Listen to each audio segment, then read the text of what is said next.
Hey, everybody, I'm Jody Vance. And I'm George-Affleck. And it's time for Baby, you're gonna have to drive a car. Boop, boop, boop, boop, boop. Unspun.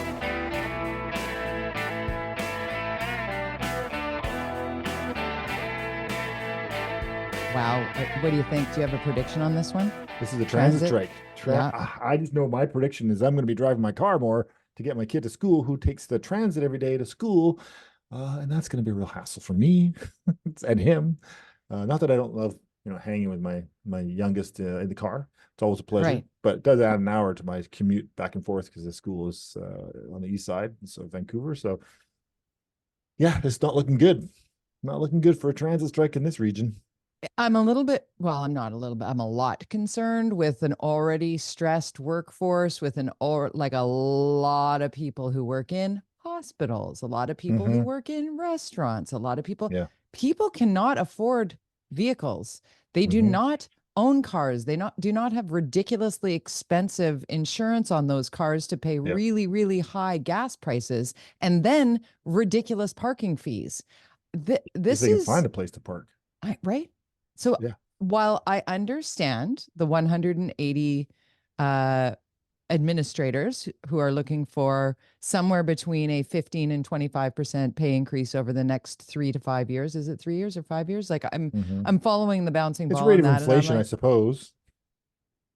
You I know. get it. But should transit be to some level an essential service? Because we have been taught, George, as a society, that we need to lean in on public transit. We need to leave cars by the wayside. We need to move away from car culture and move into using public transit more, cycling and transit, cycling and transit, cycling and transit. And now in February, we're all riding our bikes to work. Is that what's happening here? I Oh don't think God. so. I don't think so. There's not enough. There are enough bike lanes for you to do that in Vancouver, as you know. I think, well, there are two things. One, you don't want to do that as a government. You don't want to look anti-worker, especially when we have a left of center government. I think also, so they'll let them go and then they'll let it last for however long, and then they'll Last one mandate them was back to four work. months. Last one was 4 months. But it was rolling, wasn't it? I mean, they found a way around. Wasn't 4 months fully though, was it? I can't. God, so how long It ago was was that? 2001. It was 2001. I was in Toronto. I just remember it being a big enough story that it made it all the way across the country to the center of the universe, the big smoke, where things that happen out here, like whatever.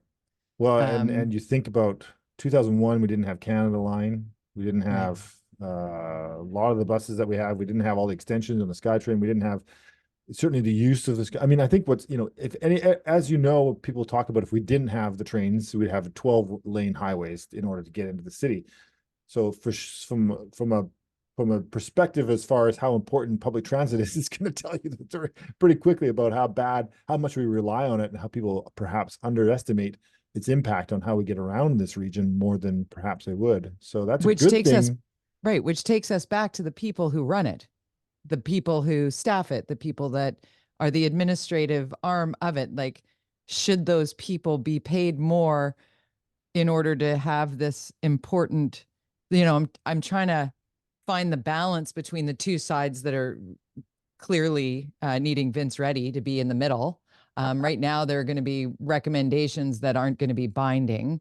So Right. eventually we come to binding arbitration at some point. I don't know the details of it. I'm watching it like you as a parent who has a 16-year-old whose entire life runs around his compass card, and he safely gets Yeah. around uh, It's from huge. here to his dad's place out in South Surrey White Rock, and you know You're going to be driving that's more. his Yeah. freedom that's Yeah. not. I know. It's like These having a kids are car. going through a lot, eh? I mean, Yeah, I know COVID. Now this goes on and on. I mean, this sucks to be if you're 12 when COVID came out and you're like our kids were, or yeah. you're anyways. I think what's interesting, well, uh I think that there is the issue also of automation, and I think that's Yeah. so you're looking at these are workers, they're looking for big increases, but Yeah. also, we have a very, very one of the best uh, driverless vehicles in the world. Our SkyTrain system in Canada Line. This is Except a for when it union issue as snows. They put well. drivers in it when it snows. Do they? They Just saying. sit there Yeah. and push They buttons sit to there open that because thing in the snow front? can be looked as an obstacle, which stops the train. So they have to be there to Right. be like, no, that's snow. Keep going, keep going. Okay. Let's move on because, like cowbell, more park board. There's just always more park board, always more cowbell. We need a cowbell for the show. Can can we? Okay, first of all, I was watching Global Morning News today, and I saw Councillor Pete Fry on there talking about he and a couple of other councillors having a special meeting at their own expense from their Yep. personal budgets or whatever, like city budgets, but personal budget, where they're going to have open consultation about park board. And then it's like, open consultation. How many people are signed up? Well, we're capping it at 10 people. Okay. I was like, so 10 people that you know will agree with you on this. Like, I'm just, this park board thing. Honestly, George, we've talked about it for 200 and how many episodes? 43. Yeah. It's, You and I are anomalies here. We talk about services and not about the history and all that stuff and all the other things that they're talking about and the fear mongering that's going on, that ABC just wants to pave over all the parks and the golf courses and put buildings on them. And I really don't believe it. And I think that there's still elections every 4 years. And if that was happening, there's one thing to do. It's interesting though. What I find interesting, you got John Cooper, former NPA, was running for mayor, then didn't, and park board chair for a year, working with his arch nemesis on park board with Sarah Blythe, who was Vision, and they're working together, putting together a whole public, community event that they're going to be doing, along with probably Pete Fry and all those guys. You got the Green, you got NPA, you got Vision. Brendan Bastiovansky, he was former ABC, right? Yeah, he's a current ABCs, park board commissioner. He's very vocal. Yeah, you got a movement here. It's a movement, and that's not good. It's a movement. Okay, so all of those people we just named off, John and Sarah and Brennan, I like all those people. I like them. I've interviewed them. I've agreed with them on lots of stuff in the past. I really have. Yeah. I'm worried about the amping up of rhetoric that I feel isn't aligned with what reality has been here, nor, as you mentioned, what it might be going forward. Nobody's going to let City Hall, bulldoze down a park and put up a parking lot. Like, it's just not going to happen. And I hope this ages well, because I'm saying it, I said it, and I meant it, because I will go down swinging on that one. You know what I'm saying? But I brought this up, and I've said this before to you. In fact, there's opportunities if city is controlling this. For example, the boulevard along Canby Street. The city doesn't do anything with it because Park Board says it should be parkland, but it's not parkland. It's basically roadland. But so the city doesn't do anything with it because it's just a headache. So if the city is controlling the parks, now they can go, well, you know what? The boulevard along Canby, let's put some pickleballs on there. Let's put a dog park on there. Let's put the tennis courts, whatever. That's in that massive amount of green space they could use for all sorts of things that they don't, because they're like, ugh, park board. And that's how I always feel these days about park board. Ugh, park board. I'm sorry, but I just don't, you don't have 15 so years going back to what I just want to finish my point about these good people. I think they're good people that feel very passionately about what they're trying to defend here. And, listening to John and all of his, how much heritage he has within Park Board, he certainly does. He 100% does. But I also know that he has spent the last 4 or 5 years ranting on radio with you and me and others about how brutal Park Board has been, right? So he's defending it as an entity while not addressing its failures, its shortcomings, the failures and shortcomings who have led us to a place where our parks are in disrepair, which he was a champion of fixing, which I loved about that. And now the way he's positioning himself, he's not taking that into account in his messaging. And I think with Sarah, who I appreciate, that woman works super hard. She puts puts her feet where her mouth is. She acts on the things that she is passionate about. I believe that Sarah has a very good heart, but some of the things that she says about this topic now, because of Ken Sim wanting to, get rid of the park board and streamline things and why not be a part of the change for the better? Why not insert yourself in a way? Because the bureaucracy to this point has worked in some ways for Mhm. those things that, you know what I mean? So acknowledge those things that have worked, go to City Hall, be a part of the change or not change, depending on how it goes, but be vocal about what it is in particular that you want. Use your common sense, use your Mhm. gift of the gab, use your platform, and speak to your want and to your need and be Yeah. specific about it. This, it's, fascism or blah, like whatever. I'm like, guys, you're not helping. This is not helpful. And it's gotten so polarizing. And one day you're on the team and the next day you're not just against it, but you're actively coming for it because it's all bad now. It's like, really? Is it though? Is it Yeah. all bad now? Anyway, end I, rant. I think, and we've talked about this, it's very risky for Ken Sim and ABC to do this. If they don't get a decision from the province this spring, it's going to drag on. It's going to get Yeah. uglier and Oh, uglier. it's This going is to a drag on. rabid, you think back, remember the community center issue that Penny Ballum, who's the city manager, and she tried to bring in all the community centers, amalgamate them into one system and one computer system and one governmental structure. Each community center, as you may or may not know, has a different model, a different board, some are run by independently, some are run by the city. They're not, and it still is like that. And she was like, this seems wrong. And so in kind of consultation with the park board, this is where all the park board stuff really started to fall apart, where cities started to intrude on that, also cutting the funding to the park board, so they couldn't do their job anymore. We're talking 2008 here. 2008, Yeah. this started happening in a really big way. So It's 2024. it's 2024 now. You've had 16 years of failure, of infighting, and but on the other hand, we know how strong this group was. She was unsuccessful, very unsuccessful. She'd managed to negotiate a deal, which was basically the same deal they had before. Yeah. Nothing much changed within the community centers, and those people also had a victory. And there's the same people that are fighting this issue.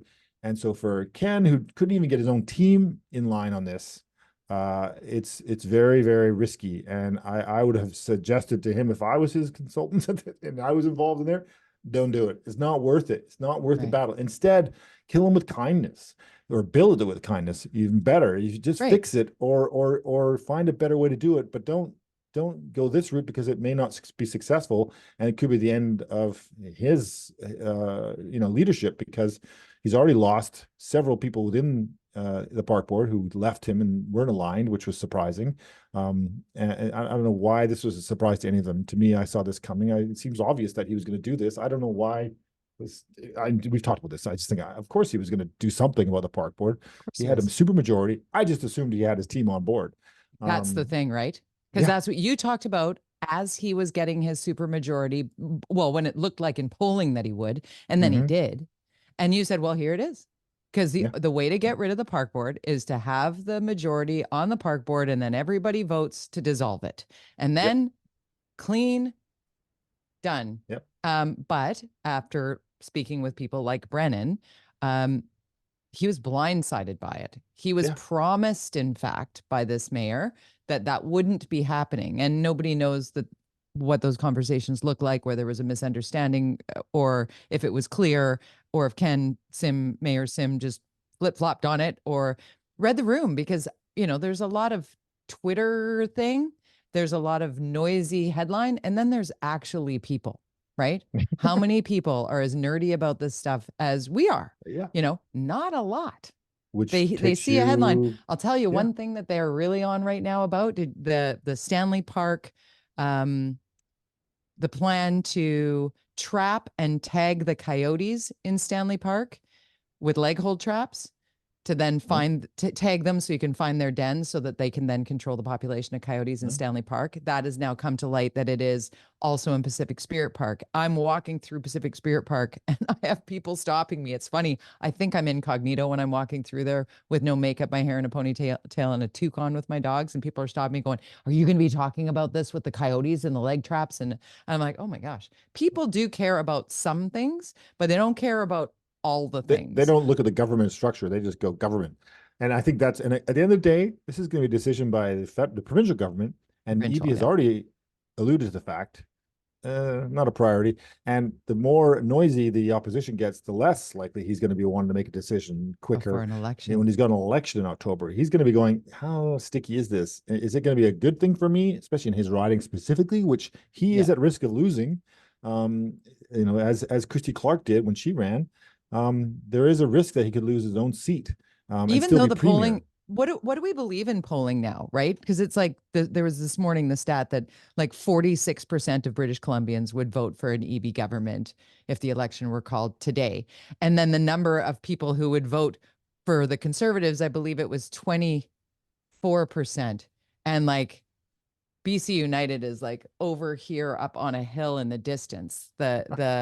I mean, it I, has to be something serious in Kevin Falcon's mind at the moment. Well, it's certainly not great that that poll came out just the same day as they're holding their leadership event last night for Kevin Falcon. But I will say that the polling that I've seen for NDP is in the negatives, and it's massive decline against them. And that's And what were they talking about today on Global? well, that's a poll that Mario Canseco came out, right? That's Oh, his okay. poll. This is a poll that Different I've poll. seen through different polling that their decline is significant in So what do support. we believe then? Well, it doesn't matter though, because their NDP is going, opposition is split.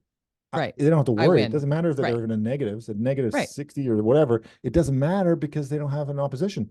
And Right. so the challenge will be on election day. And of course, the Falcons looking and going, I hope it's like if this person kicked a dog moment for him, for Eby, is that on election day, do the voters go, do we, you know, if there is this lack of support for Eby, and mostly it's related to healthcare in BC. Some of it's about truth and reconciliation and the UNDRIP stuff too. Well, I yeah, saw, we'll get to that because I think that right? that's so on an election day, people are gonna, you know, that's what they're, you know, at this point, it's a long way. It's like 6, 8 months till the election. Although BC United are talking, they could be a snap election in the spring. I doubt it. So I think that, you know, but then I was talking to an MLA up in the north, and he won by 2%. You know, he's BC United in a riding that you think would be a strong BC United, but if Conservatives run somebody up there, that riding's going NDP or Green, but probably NDP up north. And so you're looking at, you know, all these ridings in the interior going Conservative, all the Lower Mainland going NDP, really splitting the province, which is it becomes risky, and it becomes divided, and then you end up with these people that are going to be more united to Alberta and what's going on there than they are to Oh what's man, happening in don't even Victoria. get me started on Danielle Smith right Yeah. now. You did mention the UnDRIP, Green yes. Party. I want to, well, first I want to get, Yeah. because the Green Party, Sonia First-to-Now, she has made an announcement that is how she would like her name pronounced. It's not, Oh, she changed it because we all called her Sonia first to know. First-to-Now, and then she said, no, Oh, it's First to Know. yeah. And so it's been First to Know for a number of years. Yeah. And just day before yesterday, I got an email through my Chorus account from Richard Zussman that said First to know. the Green Party leader would like to change the way her last name is pronounced. It is now First to Know. First to Now. Shoot, I just Is did that her it. campaign First to slogan too? Now. Yeah, well, she's changing ridings, right? That was an Yeah, announcement she's that going to came. Organville riding, isn't she? Yeah. Yeah. Yeah. Yeah. Interesting. She could It's lose. right. Mhm.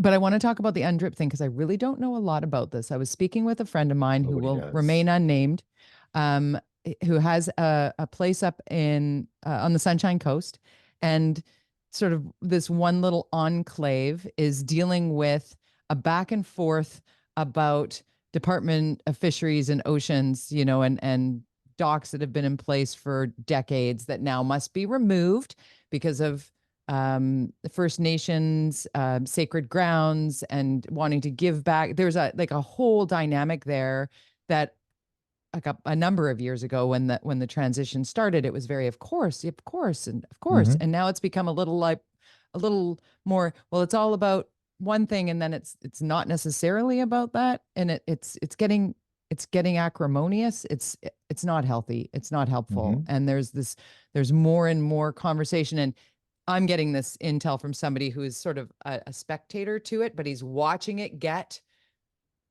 acrimonious there. And then there were discussions and around this. I'm like, well, that's really wild. Like, what's at the root of this? And he goes, at the root of this is the fact that UNDRIP, part of it within the Truth and Reconciliation plan is to give all Crown land in BC and Yep. all Department of Fisheries and Ocean and Lake fronting to First Nations to run. And that's all I really know about it. I'm like, why isn't That's that a about it. headline? Is it? It's Because huge. I'm like, why isn't that a headline? Because it's a I don't big know. story. I know, and I was talking to somebody yesterday about this too, and it is significant, and I'm surprised that the BC United haven't embraced it in a big way. It's a big deal, and it's happening. It's happening, and you know, you're this, you know, put aside your you know, issues related to, you know, the reconciliation ticket, you know, issue, you know, challenge that we have and the goals that we have, but this is governance, and this is a significant control of our, not only just, you know, the whole country really. And Well, because what constitutes Crown land? I don't know the definition of that. Is that like parkland and foreshore is all on outside on certainly on the ocean front is controlled by the federal government. So our ports would all be anything where the water starts touching the land, basically. That from there out is the federal government. So that's why, for example, in False Creek, you see all those boats out there in False Creek, because that's a federal government mandate. So the city can't do anything, province can't do anything, the federal government's not doing anything. So you have all these people just floating around out there living, and the federal government's not willing to do anything or doesn't want to police it or whatever until they sink. And then they call in some people to take the boats out, and that's it. Right. And they don't, you know, there's just no appetite. One time, Sam Sullivan, when he was mayor, pushed it hard, and he got in a lot of trouble for that, for just going and telling them to move their boats.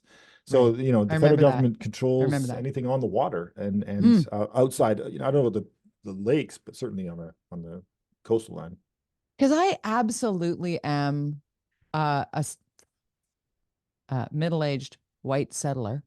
So I don't fancy myself being an expert on much about this file, but I am absolutely a humble learner. I want to know more and I want to understand more.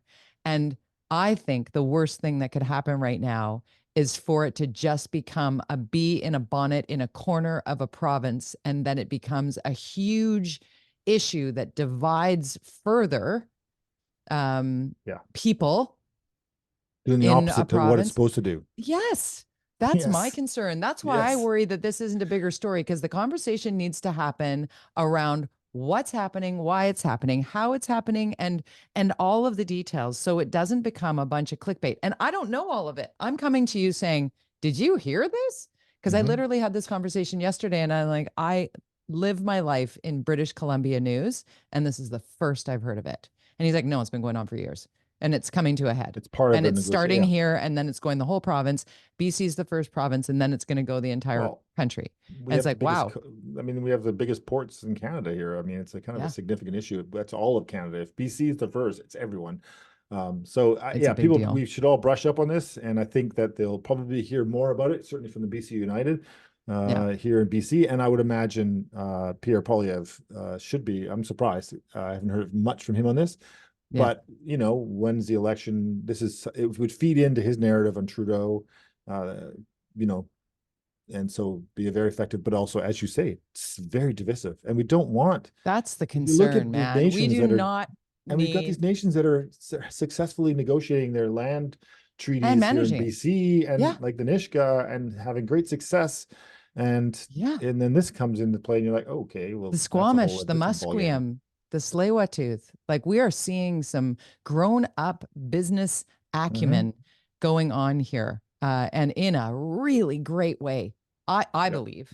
I like to see that. I want to see more of it. It's kind of like, and hopefully this is taken in the way that it's intended. I look at it like the rights of women, and when women were underestimated, when it was in my lifetime that a woman was. I was not an adult, but it was in my lifetime when a woman was not allowed to have a credit card unless her husband signed for it.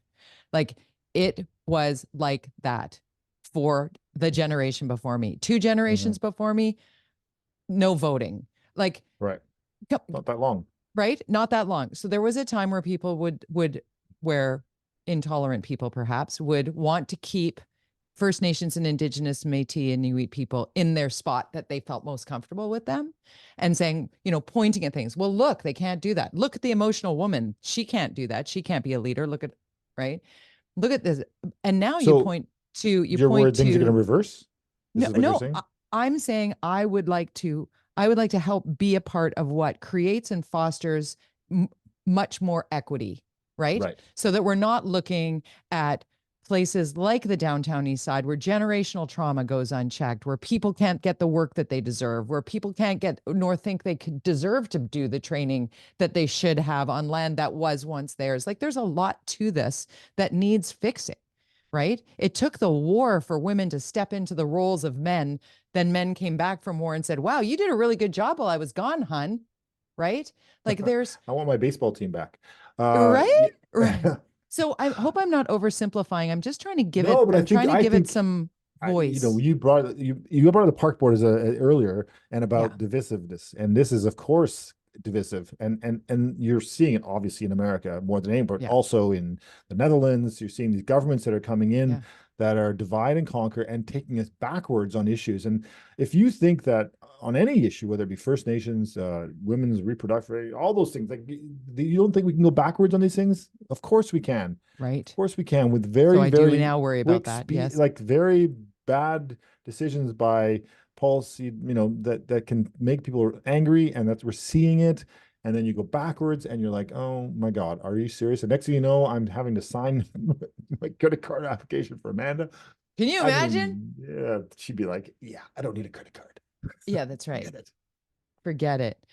We've only got, 3.5 minutes here and probably 10 topics that we wanted to hit. Is there one thing in particular that you wanted to get to? One that peaks for me is the medical assistance in dying shift that Yeah, the well, federal Trudeau government. decided to delay it, right? They pushed it to next year, which I think is telling on election time potentially. We're Yeah. looking at now a spring election for next year for the federals, liberals, if that's what he's thinking, because this is Yeah. obviously an issue that's close to their heart. They wanted to push it through the assisted suicide or assisted dying or whatever we call it. Medical assistance in dying Medical, is what it's called. yes, Yep. and And for mental health care there people, was a that's that. pullback because of the mental health piece. I mean, there are a lot of people advocating for cognitive disability being so you could give advance consent I mean, if you're you there's a know, lot to it. Um, we've talked about it. If until you get me, you build the right facilities to take care of the people that have mental health care issues, which you don't yeah. have now. And people, this deinstitutionalization in the 80s and 90s is one of the reasons. And then the lack of Yeah. housing. We've talked about this over the last It's the 4 or 5 suffering, years. right? It's Yeah. until you fix that problem. I had a real challenge when you're offering this, this other thing when you're going, well, wait a minute, have we tried everything possible to help these people in a different way? I just feel like we're letting them down more and more, and then this is like some kind of escape. And I don't want to get into the nitty gritty of this, but it's like, to me, wait a minute, what about the way how do we help them in different ways first? Can we not Yeah. look at the funding for how we deal with mental health care issues in this country? Because clearly it's underfunded and underserved and not taken care of. And as a You result, can't here in Vancouver, we have people walking around the downtown east side with massive mental health care issues and drug addictions. and You can't deny it. people walking around in uh clothing and wearing shoes and driving cars that you would never know that they have an invisible disability that they cannot get help for, or they Right. feel the stigma of it. This is, well, we saw it with one Elmo tweet on Twitter, the landslide of reply that Elmo got by just checking in and ask how everybody's doing. It went incredibly viral. I think it was 200 and some million uh, impressions on just a super benign Sesame Street tweet. People are struggling. Mhm. People are really, really struggling. And you and I've talked about this many times on this program. We haven't even begun to take a measurement of the toll these last 4 years have taken on just average you and me's, Yep. and what is there. I was so stressed out for the last number of months because I was without a general practitioner, which would have been a lifeline to get the help that I might need. and Mhm. and there are thousands and thousands, maybe even a million people, uh even just in this province, who Yeah. don't have access to just basic health care. Like there's some Mhm. real struggles here. So before, I agree with you, before we go all the way to, well, I don't like my life, so I guess I'll just see if I can die in a humane way. yeah, we should probably shore up the things that are the problem, and urgently so. Yeah. Urgently so. Exactly. Well, what On a that fun note- topic to end on, my friend. Follow along on George's social media because you're a wealth of information. You are George _ Affleck on Twitter at George_Affleck. I'm at Jody Vance, Jody with a Y. Yeah, hit us up and listen to Unspun Podcast. Go to unspunpodcast.com. Like, subscribe, maybe share it with your friends. I'm getting a lot of DMs and stuff from people saying, I really like the pod. So, Nice. I guess we keep going. Do we keep going? You're 6 now, so what the heck? Might as well. Might as well. See you next week, buddy. Bye. Oh, balloons.